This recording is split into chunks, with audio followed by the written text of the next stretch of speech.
अगर आपको हमारी वीडियो पसंद आए तो उसे लाइक, शेयर और सब्सक्राइब जरूर करें। नमस्कार दोस्तों, मैं श्याम वशिष्ठ और आप देख रहे हैं पीआर खोज। बसंत पंचमी का ये त्योहार बसंत मौसम की शुरुआत का संकेत होता है।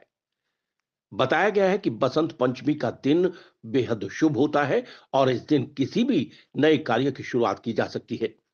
इस दिन अभूज मुहूर्त रहता है, यानी कि इस दिन में किसी भी अपने काम को अंजाम दे सकते हैं। इस दिन परिवार में छोटे बच्चों को पहली बार किताब और कलम देने की भी मान्यता है। विद्या का आरंभ करने के लिए यह दिन सबसे शुभ माना गया है। पंडित श्याम वशिष्ठ के अनुसार हिंदू धर्म में इस त्योहार का अत्यधिक महत्व है। माता सरस्वती की विद्या की देवी के रूप में यह त्योहार माना जाता है और जाना भी जाता है। इस दिन मां सरस्वती की पूजा कर पंचमी का त्योहार मनाया जाता है। हिंदू धर्म शास्त्रों में बताया गया है कि मां सरस्वती का जन्म मिलता है। बसंत पंचमी या श्री पंचमी एक हिंदू त्योहार है। इस दिन विद्या की देवी सरस्वती की पूजा की जाती है। यह पूजा पूर्वी भारत, पश्चिमोत्तर बांग्लादेश, नेपाल और कई राष्ट्रों में बड़े उल्लास से मनाई जाती है। इस दिन पीले वस्त्र धारण करते हैं। शास्त्रों में बसंत पंचमी को ऋषि पंचमी से उल्लेखित किया गया है। तो पुराणों, शास्त्रों और अनेक काव्य ग्रंथों में भी अलग अलग ढंग से इसका चित्रण मिलता है। पंडित श्याम वशिष्ठ के अनुसार प्राचीन भारत और नेपाल में पूरे साल को जिन 6 मौसमों में बांटा जाता था, उनमें बसंत लोगों का सबसे मनचाहा मौसम था।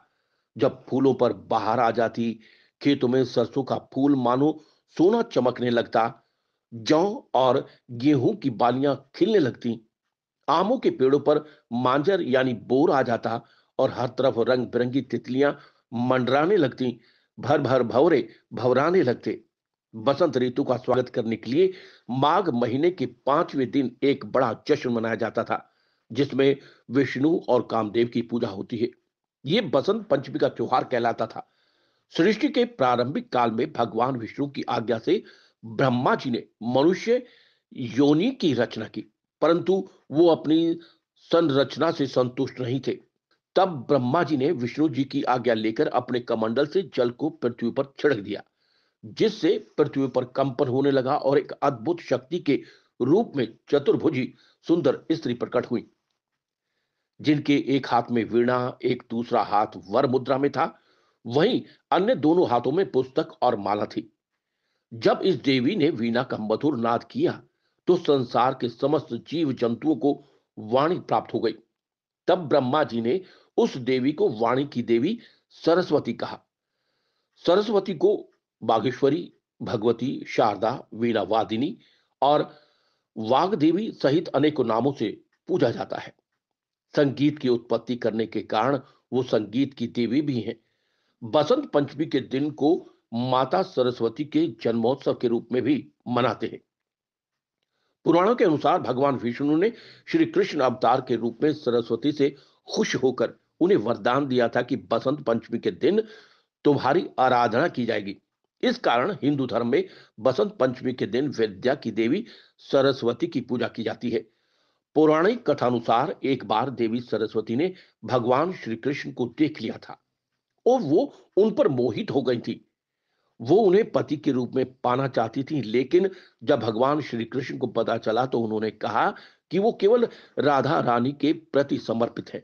लेकिन सरस्वती को मनाने के लिए उन्होंने वरदान दिया कि आज से माघ के शुक्ल पक्ष की पंचमी को समस्त विश्व तुम्हारी विद्या और ज्ञान की देवी के रूप में पूजा करेगा। उसी समय भगवान श्री कृष्ण ने सबसे पहले देवी सरस्वती की पूजा की। तब से लेकर निरंतर बसंत पंचमी के दिन मां सरस्वती की पूजा लोग करते आ रहे हैं। पंडित श्याम वशिष्ठ के अनुसार बसंत पंचमी के दिन सुबह जल्दी उठकर नित्य क्रियाओं से निर्वृत्त होकर और स्नान करके मां सरस्वती के प्रतिमा की स्थापना कीजिए।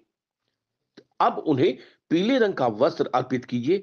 वस्त्र अर्पित करने के बाद हल्दी, चंदन, रोली, पीले फूल, पीली मिठाई, अक्षत और केसर अर्पित कीजिए।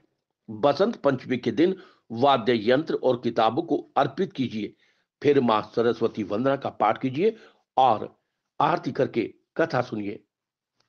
पीआर खोज के लिए श्याम वशिष्ठ के साथ रणबीर रोहिला की विशेष स्टोरी।